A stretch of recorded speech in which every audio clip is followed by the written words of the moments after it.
Hello, என்னங்க? என்ன பண்ணீங்க இப்போ நீங்க? ச்சே, ஐ டோன்ட் லைக் இட். ரொம்ப அசிங்கமாக இருக்கு. இல்லை, சாரி.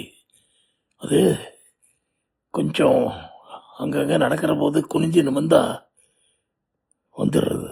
என்னது போடாதீங்க போடாதீங்கன்னு எத்தனை தடவை சொல்கிறது? இவ்வளோ அசிங்கம் அது. I don't like it. இந்த காரணத்துக்காகவே உங்களை டைவர்ஸ் பண்ணிட்டு போயிடலாமான்னு தோணுது எனக்கு. அவ்வளோ பெரிய தப்பா அது? ஆமாம், பின்ன எவ்வளோ அசிங்கம். ஒரு 5-6 பேர் முன்னாடி இந்த மாதிரி ஆகி போச்சுன்னா கேவலமாக இருக்காது? ஐயோ, என்னால் தாங்கவே முடியாது அப்படின்னு சொல்ல நம்ம கதாநாயகன் ரங்கநாதன் தலையை குனிஞ்சிக்கிட்டு, சாரிம்மா, இனிமே ஜாக்கிரதையாக இருக்க ட்ரை பண்ணுறேன், பட் வேணும்ன்ட்டு நான் பண்ணுறதில்ல. என்னை அறியாமல் என்னுடைய 20 வயசுலேருந்தே இந்த மாதிரி ஒரு பிரச்சனை வந்து போச்சு. டாக்டர்கிட்ட கூட போய் பேசி பார்த்தேன். அவர் இதெல்லாம் ஒன்றும் பண்ண முடியாதுப்பா, அடி வயிற்றுலேருந்து வருது அது அப்படிங்கிறாரு. ஸோ எனக்கும் என்ன பண்ணுறதுன்னு தெரியல. அம்மா, கல்யாணத்துக்கு முன்னாடி இதெல்லாம் சொல்ல வேண்டியது தானே? இதெல்லாம் சொல்லாமலே கல்யாணத்தை பண்ணிக்கிட்டா ஒய்ஃபுக்கு இது பிடிக்குமா பிடிக்காதா அப்படிலாம் உங்களுக்கு தெரிய வேண்டாமா? தயவுசெய்து இனிமேல் போடாதீங்க, அந்த மாதிரிலாம் ரொம்ப அசிங்கமாக இருக்கு அப்படின்னு சொல்ல ரங்கநாதன் பேய் முழிக்கிறான். ஒரு மிடில் கிளாஸ் ஃபேமிலியில் வளர்ந்தவன், கம்ப்யூட்டர் இன்ஜினியர், சென்னையில் ஒரு நல்ல கம்பெனியில் அப்படி இப்படி வேலையை பிடிச்சி இன்றைக்கி வயசு ஒரு 33-34 ஆகுது. இந்த யங் ஏஜில் அவனுக்கு சில சின்ன ப்ராப்ளங்கள். பட் கல்யாணத்துக்கு முன்னாடி எப்படி இருந்தாலும் நோபடி கேர்ஸ். அப்பா அம்மா தான். அப்போ கூட அவங்க ஒரு மாதிரி சிரிச்சுக்கிட்டே பாசத்தில், சரி விட்றா விட்றா, ஏன் அப்படி அப்படின்னு சொல்லிடுவாங்க. விட்றா விட்றாங்கிறத இவன் தப்பாக நினச்சிக்கிட்டான். நிறையா அந்த மாதிரி ஆரம்பிச்சிட்டான். பட் அவனுக்கு பாவம் இயற்கையிலேயே சில பேருக்கு சில பிரச்சனைகள் இருக்கும், சில நல்லது இருக்கும். அண்டு சின்ன வயசுலேருந்தே சில கான்சன்ட்ரேஷன்லாம் வந்துடும் சில விஷயங்களில். பட் சில விஷயங்களில் உடல் கோளாறு இருந்தால் பல தவறான விஷயங்கள் நடக்கும். தப்பு ரைட்டுன்னு நம்ம எப்படி சொல்ல முடியும்? அவங்கவுங்களுக்கு வந்தால் தான் தெரியும். ஏன்னா அடுத்தவனை வச்சு நம்ம ஜட்ஜ் பண்ணுறதுங்கிறது ரொம்ப தப்பு இல்லையா?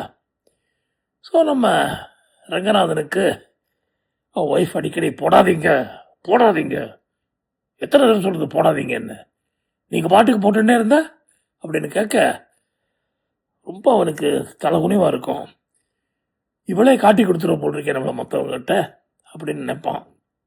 அது தவிர அவனுக்கு கொஞ்சம் பயோரியா ப்ராப்ளம் வேறு. அதனால் ஒய்ஃபு கல்யாணத்துக்கு அப்புறம் பல விஷயங்களை அனலைஸ் பண்ணி இந்த பயோரியா ப்ராப்ளம் ஒரு பெரிய ப்ராப்ளமாக இருக்குது. அது தவிர போடாதீங்க போடாதீங்கன்னு சொன்னாலும் கேட்க மாட்டேங்கிறார் அப்படின்னு சொல்லிட்டு என்ன பண்ணுறதுன்னு தெரியாமல் மண்டையை போட்டு உடச்சிக்கிறான். 29 வயசு ரேவதி. ரேவதி ரங்கநாதன் ஒரு பேர். கொஞ்சம் நெருங்கியும் நெருங்காமலும் தான் இருக்கா அவ. எத்தனை தடவை சொல்லுவாவ, ஆஃபீஸில் இப்படித்தான் இந்த மாதிரி இருக்காரு தெரியலையே, மற்றவங்கெல்லாம் எவ்வளோ கேவலமாக பார்ப்பாங்க இவரை, அதுவும் அமெரிக்கன்ஸ் வேலை செய்கிற கம்பெனியில் வேலை செய்கிறாரு, அப்படிலாம் இருக்கிற போது திடீர்னு அவங்கெல்லாம் என்ன நினைப்பாங்க, சே அப்படின்னு சொல்லிட்டு நிசப்தமாக இருக்க வேண்டாமா அப்படின்னு சொல்லிட்டு, ஏன் அப்படி போடுறீங்க அப்படின்னா, ஐயோ நிசப்தம் பிராண சங்கடம் அப்படின்னு ஜோக்கு வேறு அடிப்பான். ஐயோ சும்மாரியா ரங்கநாதா, உன்னை கல்யாணம் பண்ணி நான் படுற அவஸ்தை போதாதா? I think I should go for a divorce. பெரிய அவஸ்தையாக இருக்குது, எவ்வளோ சொன்னாலும் கேட்காம அப்பப்போ போட்டால் நான் என்ன பண்ணுவேன் அப்படின்னு சொல்ல, சரி விடு விடு விடு, வாழ்க்கையில் ஒருத்தருக்கு ஒரு சின்ன பிரச்சனை இருக்கும், உனக்கு அது ஒரு ஸ்மால் ப்ராப்ளம், இந்த small problem it's a big problem for me. எத்தனை தடவை சொன்னாலும் கேட்காம அவ்வளோ அசிங்கமாக இருக்குது. ஏதாவது பார்ட்டி கிட்டு இருந்தால் வயத்தில் நெருப்பை கட்டிக்கிட்டு இருக்கேன் நான், போட்டுற போகிறீங்களேன்னு அப்படின்னு சொல்ல, கடைசியில் ஒரு நாளைக்கு எதிர்பார்க்காத நேரத்தில் நம்ம அம்பி ரங்கநாதனுக்கு ஒன்றும் பண்ண முடியல. அவன் அறியாமல் அப்படியே அங்கேயும் இங்கேயும் திரு திருன்னு முழிக்கிறான். போட்டுட்டு அவ்வளவுதான். ஒய்ஃபுக்கு வந்தது கோபம். That's it. எத்தனை சொன்னாலும் கேட்க மாட்டேங்கிறீங்க. இவ்வளோ பேர் இருக்காங்க, என்ன தைரியம் இருந்தால் அந்த மாதிரி ஒன்று போடுவீங்க அப்படின்னு எல்லாரும் என்ன என்ன என்ன என்னாச்சு என்னாச்சு என்னாச்சுங்கிற. எப்படி சொல்கிறது? அது குரல் கன்றாவியாக இருக்குது. இந்த குரலை வச்சுட்டு இப்போ பாரு போட்டுட்டே இருந்தால் என்ன பண்ணுவேன்? என்ன போடுறார் அப்படின்னு கேட்க, ஐயோ சார் அப்படின்னு ரங்கநாதன், அவளுக்கு வராது வாயில் பாடுற போது போடாதே போடாதேம்ப. எனக்கே சமயத்தில் இந்த மாதிரி இருக்குது அவளுக்கு.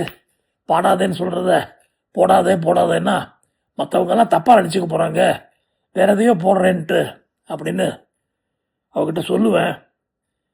எனக்கு என்ன பண்ண முடியும்? சின்ன வயசுலேருந்தே எனக்கு வராது. பான்னு வர இடத்துலலாம் நான் போன்னு தான் சொல்லுவேன் அப்படின்னு சொல்லி போடாதே போடாதே அப்படிங்கிறா. எனக்கு குனிஞ்சு நிமிந்து அங்கே பண்ணி இங்கே பண்ணி பாத்ரூம் குத்துரும் அந்த பக்கம் போனேன்னால பாட்டு ஆட்டோமேட்டிக்காக வந்துடுறது. சின்ன வயசுலேருந்தே பாடி பாடி அது ஒரு சின்ன இது. பட் பாட்டு குரல் சரியில்லாதனால என் பாட்டு கற்றாவே தான் இருக்கும், எனக்கே தெரியும். இருந்தாலும் அதில் ஒரு மோகம் அண்டு பிறவியிலேயே பாடணுங்கிற ஒரு வெறி. குரல் நல்லா இல்லைன்னாலும் நான் பாட்டுக்கு பாடுறேன். இவ பாடாதே பாடாதேன்னு சொல்கிறதுக்கு பதிலாக போடாதே போடாதேங்கிறா. கேட்குறவங்கெல்லாம் தப்பாக நினச்சிக்கிட்டு கிட்டே வரமாட்டேங்கிறான். கொஞ்சம் பயோரியா ப்ராப்ளம் இருக்கிறதுனால வாய் நாறுது. அதை வச்சுட்டு எவ்வளோ டாக்டர்கிட்டலாம் ட்ரை பண்ணி பார்க்குறேன், குறைய மாட்டேங்குது. பட் இவ கிட்ட வராதே போடாதே நாத்தம் போடாதே நாத்தங்கிற போது என்ன பண்ணுறதுன்னு புரியல. எல்லாரும் என்னை மிஸ்டேக் பண்ணிக்கிறாங்க அப்படின்னு சொல்லிட்டு எழுந்திருக்கிறான். அரே போடாதே ஐயோ அப்படிங்கிற பயத்தில் உன்னை நிஜமாலே போட்டுட்டன். கதை மற்றும் அடுத்த கதையில் சந்திப்போம். உங்கள் அட்லாண்டா கணேஷ்.